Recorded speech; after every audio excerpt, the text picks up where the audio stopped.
नमस्कार दोस्तों, हिंदू के एडिटोरियल डिस्कशन में आपका स्वागत है। आज का डेट है 24 जून। तो चलिए देख लेते हैं कौन कौन सी न्यूज़ हम डिस्कस करेंगे।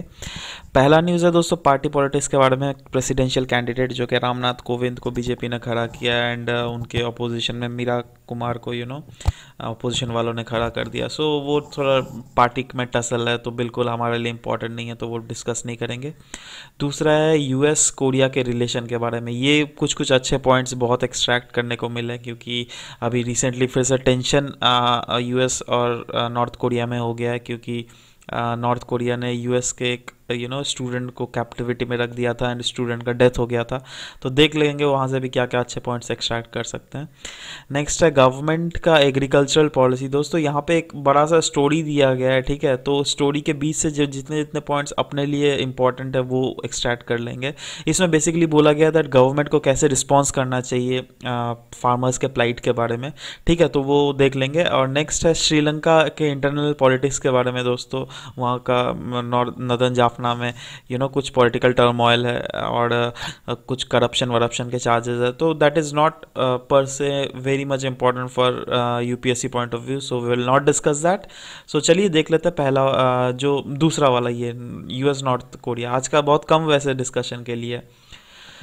हाँ, यूएस नॉर्थ कोरिया रिलेशन। इसलिए देखिए दोस्तों, मेन जो मुद्दा इसमें उठाया गया है, ये बोला गया है the tension between Washington and Pyongyang. Pyongyang North Korea का कैपिटल है, वो काफ़ी ज़्यादा इंक्रीज कर गया, ठीक है। तो रीज़न जो रीज़न दिया गया है इसमें, वो बोला गया the death of 22-year-old American student you went there, ठीक है। वो लोग एलिगेशन लगाए थे दैट स्टूडेंट स्पाई का कुछ काम कर रहा है। सो इसलिए उन्होंने कैप्टिविटी में उसको रख दिया था एंड कुछ दिनों बाद उसका डेथ हो गया, ठीक है। तो वही बहुत इशू रेज कर दिया। तो मेन जो इशू रेज किया गया है दैट यार नॉर्थ कोरिया इतना पागलपंती कर रहा है, ठीक है। तो उसको कैसे डील किया जाए, तो future plan to deal with North Korea, यही मेन इशू है हमारा, ठीक है।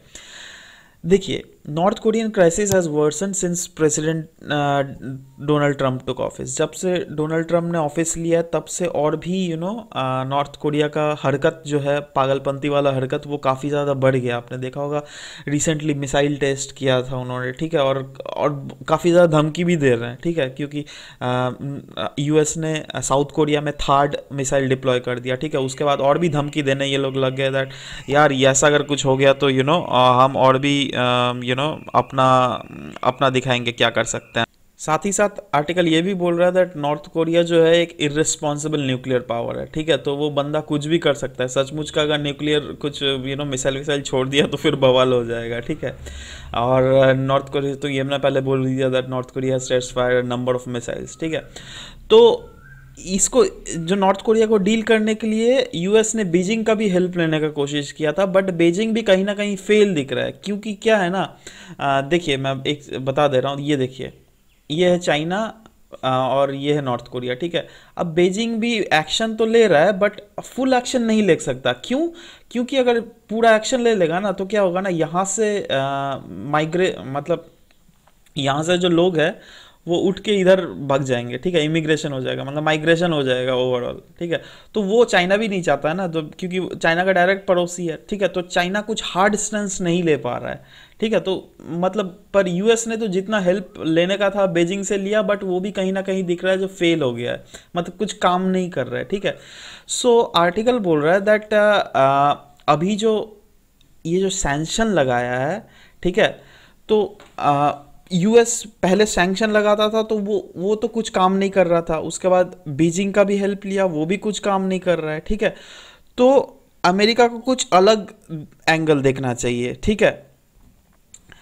और अलग एंगल से ऐसे डील करना चाहिए जिससे नॉर्थ कोरिया सुधरे। तो क्या क्या क्या कहाँ से, मतलब यूएस को कैसे डील करना चाहिए, वो अगले पे स्लाइड में देख लेते हैं दोस्तों। पहले तो ये देखिए that sanction only approach has not helped change Pyongyang's behaviour. Sanction पहले लगाया था, बिल्कुल फ्योंगयांग का बिहेवियर चेंज नहीं है और भी वायलेंट हो गया। और भी नॉर्थ कोरिया बोल रहा है यार हम कुछ भी कर सकते हैं, हम मिसाइल टेस्ट करेंगे, कोई हमको कुछ नहीं रोक सकता, ठीक है। In fact the long standing hostility and Washington repeated threat have turned Kim dynastic regime so paranoid. मतलब जो इतना हॉस्टिलिटी जो यूएस दिखा रहा है नॉर्थ कोरिया के प्रति, ठीक है। तो वो जो है ना, वो मतलब वहाँ के जो एडमिनिस्ट्रेशन है उसको और भी पागल बना दिया है, ठीक है, paranoid. That is it doesn't spare even American tourist visiting North Korea. अब मैंने बोला ना, ये इशू रेस किस लिए हुआ, ये आर्टिकल इसलिए आया क्योंकि एक और भी रिलेशंस भड़क गए दोनों में, क्योंकि अमेरिकन टूरिस्ट को उसने नॉर्थ कोरिया ने पकड़ लिया था और वो टूरिस्ट बाद में जाके मर गया, ठीक है। तो इसमें बोला गया वे फॉरवर्ड, क्या ऐसा किया जाए जिससे नॉर्थ कोरिया को अभी थमाया जा सके, क्योंकि जितने भी सारे ऑप्शंस है, सैंक्शंस, यहाँ पे देखिए सैंक्शंस ऑनली अप्रोच, पिछले वाले स्लाइड में हमने पढ़ा दैट बीजिंग का हेल्प लिया, वो भी कुछ काम नहीं कर रहा है, मतलब सब कुछ देख लिया ऑलमोस्ट, यही है ना यार। थार्ड भी डिप्लॉय कर दिया, जब थार्ड डिप्लॉय किया तो इन्होंने बोला यार थार्ड डिप्लॉय किया, हम लोग और भी मिसाइल टेस्ट करेंगे, मतलब कुछ भी काम नहीं कर रहा है। तो ऐसा क्या होना चाहिए जिससे सुधर सके नॉर्थ कोरिया, ठीक है। तो आर्टिकल बोल रहा है that take the lead in new diplomatic offensive with both carrot and stick. जो अंग्रेज हमारे इंडिया के साथ अपनाए थे कैरेट और स्टिक पॉलिसी, वो बोल रहा है आर्टिकल दैट यूएस को नॉर्थ कोरिया के साथ अपनाना चाहिए। और कैसे अपनाना चाहिए, डिप्लोमेटिक टाइज पर आकर, मतलब डिप्लोमेटिकली बातचीत तो स्टार्ट करना ही चाहिए, that is the only way out, ठीक है। बोल रहा है डिप्लोमेटिक बातचीत करना ही चाहिए और कैरेट और स्टिक भी अपनाना चाहिए। क्यों? अभी अभी सिचुएशन इस ये है ना दैट अभी भी कुछ बंदे उसके कैप्टिविटी में है, ठीक है, मतलब 3 और भी यूएस के स्टूडेंट कैप्टिविटी में है। तो अभी यूएस डायरेक्ट उसमें बम नहीं गिरा सकता है, क्योंकि कुछ बम गिरेगा तो वो ऐसे ही पागल रिजीम है, उसके बच्चों को मार देगा, यूएस के जो 3 अभी स्टूडेंट्स जो नॉर्थ कोरिया ने पकड़ रखा है, ठीक है। तो डिप्लोमेटिक इसलिए बोल रहा है वो, डिप्लोमेटिकली बातचीत करना चाहिए and take the crisis as an opportunity to expand the engagement.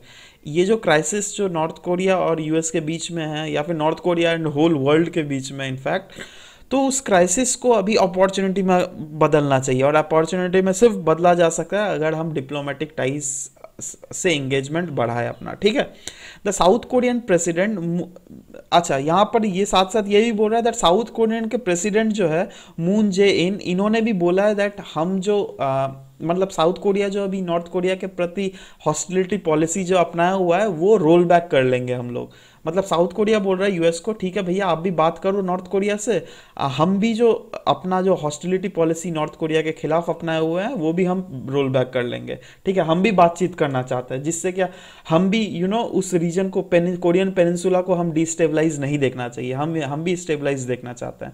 इसलिए साउथ कोरिया भी यूएस का मदद मांग रहा है दैट आप भी बात करो नॉर्थ कोरिया से। तो यही था हमारा ये आर्टिकल दोस्तों। नेक्स्ट आर्टिकल है गवर्नमेंट का एग्रीकल्चरल पॉलिसी। इसमें जैसे मैंने बोल ही दिया, एक बड़ा सा स्टोरी दिया हुआ है, ठीक है, बहुत क्रिटिसाइज किया है। द हिंदू है तो थोड़ा लेफ्टिस्ट अप्रोच ये लोग अपनाते हैं, तो क्रिटिसाइज तो करेंगे ही, ठीक है, पर हमें उतना क्रिटिसाइज नहीं करना है। एंड हमें देखना है दैट इस मतलब आर्टिकल से क्या क्या अच्छे अच्छे पॉइंट एक्सट्रैक्ट कर सकते हैं। इसमें बोला गया है दैट कुछ कुछ गवर्नमेंट के जो रिसेंटली जो अभी पॉलिसीज चल रही है, या फिर गवर्नमेंट जो फार्मर्स के तरफ जो पॉलिसी अपना रहा है वो इम्पैथेटिक नहीं है, उसको कुछ ज़्यादा कंपैशनेट पॉलिसीज अपनाना चाहिए। तो उस कंपैशनेट पॉलिसीज में कुछ कुछ ये पॉइंट्स दे दिए हैं दैट रिजीम क्विक रिएक्शन, मतलब कोई भी अगर सरकार हो, कोई भी स्टेट का सरकार या फिर एट अ नेशनल लेवल, तो सरकार को क्विक रिएक्शन लेना चाहिए। हम क्या करते हैं ना, क्विकली रिएक्ट नहीं करते कोई भी चीज़ में, मतलब अगर अनटिल एंड अनलेस वो फार्मर सुसाइड ना कर ले हम रिएक्ट नहीं करेंगे, ठीक है। तो हाँ, मतलब एक तरफ से यही ना हो रहा है, मतलब सरकास्टिक कमेंट कर रहा है आर्टिकल दैट सरकार वेट करती है दैट कुछ फार्मर्स एक्शन ले, उसके बाद ही हम लोग रिएक्शन देंगे, ठीक है। तो वो नहीं होना चाहिए, रिजीम को बहुत क्विक रिएक्शन करना चाहिए। एंड वी शुड ऑल्सो सरकार should also focus on short and long term actions. मतलब हम सरकार यूजुअली शॉर्ट टर्म एक्शंस में आप देखिएगा ज़्यादा फोकस कर रही है, क्योंकि लोन माफ़ी वो क्या हुआ, शॉर्ट टर्म एक्शंस ही ना हुआ। बट यहाँ पर देखिए हम लोन माफ़ी को गलत भी नहीं बोल सकते, क्योंकि आप अगर अपने आप को फार्मर्स के तरफ स्टैंड करके देखिएगा तो आप बोलिएगा हाँ लोन माफ़ी करना ही चाहिए, ठीक है। तो उसको गलत भी यहाँ पे नहीं बोला जा सकता, बट यही बोला है दैट शॉर्ट टर्म फोकस को कम ध्यान दो, ज़्यादातर लॉन्ग टर्म फोकस में ध्यान दो। लॉन्ग टर्म एक्शंस मतलब जैसे इंफ्रास्ट्रक्चर, इरिगेशनल इंफ्रास्ट्रक्चर तैयार कर दिए तो that is a long term, ठीक है, वो ज़्यादा फायदा करेगा फ्यूचर में, ठीक है। तो वैसे टाइप के चीज़ों को देखना चाहिए हमें। And it should also promote R&D in agriculture. देखिए क्या है ना, हम एग्रीकल्चर का तो सब कुछ कर रहे हैं, मतलब सब तरफ से पैसा वैसे खर्च कर रहे हैं, ठीक है। बट क्या है ना, आर एन डी ऐसा सेक्टर है जहाँ पे हम खर्च नहीं करना चाहते। क्यों? क्योंकि आर एन डी में सोचिए, अगर 100 रुपये आपने खर्च किया ना, तो उसका रिटर्न बहुत कम आता है आर एन डी का। मतलब return come in the sense, मतलब लाइक 100 रुपये खर्च किया तो शायद 2 रुपये का रिटर्न आ जाएगा। कभी कभी हो ऐसा भी हो सकता है 100 रुपया कैन बी कन्वर्टेड इंटू 1000 रुपया, ठीक है। सो बट हमें ये नहीं पता ना दैट कब वो 1000 रुपया में परिणत हो जाएगा, या फिर कब 2 रुपया या फिर 10 रुपये में होगा। तो पर हमें ये आर्टिकल बोल रहा है दैट आर एन डी में खर्चा कर, रिसर्च एंड टेक्नोलॉजी में खर्च करना चाहिए, जिससे कि हम खुद एग्रीकल्चर को अच्छे तरीके से समझे। और साथ ही साथ सिर्फ आर एन डी ही नहीं, जो इंडिजिनस मेथड्स हैं ऑफ एग्रीकल्चर, जिससे क्या प्रोडक्टिविटी को इंक्रीज किया जा सकता है, वो सब भी हमें देखना चाहिए, ठीक है।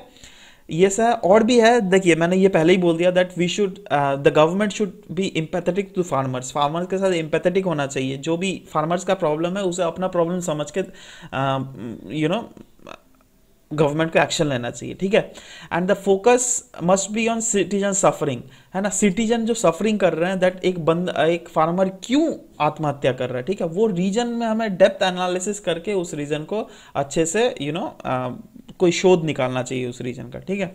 Now the ground implementation of government policy must also be there. देखिए, जैसे आप इसका एग्जांपल से कैसे, एमएसपी आपको पता होगा, ठीक है, minimum selling price, I guess, मुझे एग्जैक्ट याद नहीं आ रहा है। एनीवेज, एमएसपी जो गवर्नमेंट जो डिसाइड करती है फार्मर्स के लिए, वो क्या होता है ना, सोचिए पल्स के लिए एक एग्जांपल दे रहा हूँ, मुझे एग्जैक्ट नहीं पता, बट एक एग्जांपल लेकर कर रहे हैं दैट पल्स के लिए उन्होंने बोला दैट 1 क्विंटल का हम 1000 रुपये देंगे, ठीक है।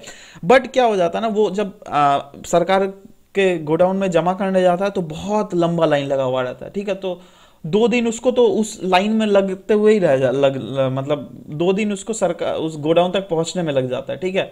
अब 2 दिन पहुंचने में लग जाता है, उसमें उसका सोचिए खर्चा कितना आ जाता होगा। 1000 रुपया का तो वो बेचने वाला था, बट 2 दिन का खर्चा आ जाता है उसका 400 रुपया या 500 रुपया, ठीक है। मतलब ओवरऑल उसको ऑलमोस्ट 500 रुपये नहीं मिल रहा है यार। 500 रुपया का अगर 2 दिन का रहने का खर्चा आ गया, तो ओवरऑल उसको 500 रुपये मिल रहा है। वहीं वो साइड में कोई मिडिल मैन को बेच देगा, तो वो मिडिल मैन उसको 800 रुपया दे देगा। तो देखिए, 200 रुपया का तो अल्टीमेट उसको लॉस हुआ ना ओवरऑल, ठीक है। बट यही आता जो गोडाउन में जमा करता, तो उसका 500 रुपया का लॉस होता है, यहाँ पर 200 रुपया का लॉस हो रहा है। बट ओवरऑल तो इसका 200 रुपया का ही ना लॉस हो रहा है, ठीक है। तो यही है, तो गवर्नमेंट को ground implementation of government policies करना चाहिए। जो भी पॉलिसीज गवर्नमेंट अपना रहा है उसको ग्राउंड में देखना चाहिए that whether it is actually implemented और नॉट, ठीक है।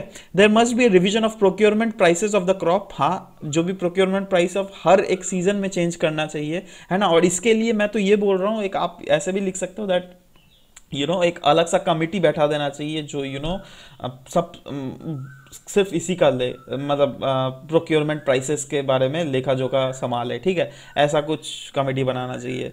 उसका बाद we should also promote export on agriculture. जैसे आपको पता होगा WTO रूल्स के अधीन में अगर देखिएगा आप, तो उन्होंने बोला दैट एग्रीकल्चर में सब्सिडी देने के लिए मना किया है वर्ल्ड ट्रेड ऑर्गेनाइजेशन ने। पर नहीं, हमें प्रोमोट करना चाहिए जो भी हमें हो सके हमसे, दैट जिससे कि हम एग्रीकल्चर के प्रोडक्टिविटी या फिर किसानों को मदद कर सके, वैसे हमें सब कुछ करना चाहिए, ठीक है।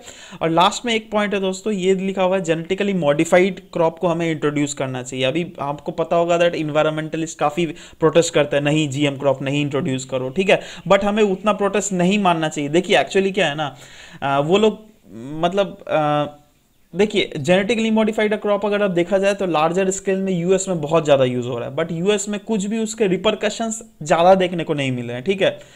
तो हमें वही एग्जाम्पल लेकर इस चीज़ को इंडिया में भी इम्प्लीमेंट करना ही चाहिए, क्योंकि अभी ऐसा सिचुएशन है, एक तो हमारा इंडिया का रेनफॉल सिचुएशन बहुत ख़राब है, बहुत इरेटिक रेनफॉल है हमारा, ठीक है। सब समय रेनफॉल होता नहीं है, ऊपर से इंफ्रास्ट्रक्चर की इतनी कमी है, तो और पानी ठीक से नहीं मिलता है, तो और न्यूट्रिशन भी की काफ़ी कमी हो रही है। तो इस संदर्भ में हमें जेनेटिकली मॉडिफाइड एक क्रॉप का देखना ही चाहिए ऑल्टरनेटिव, ठीक है। तो ये रहा इस सेक्शन में।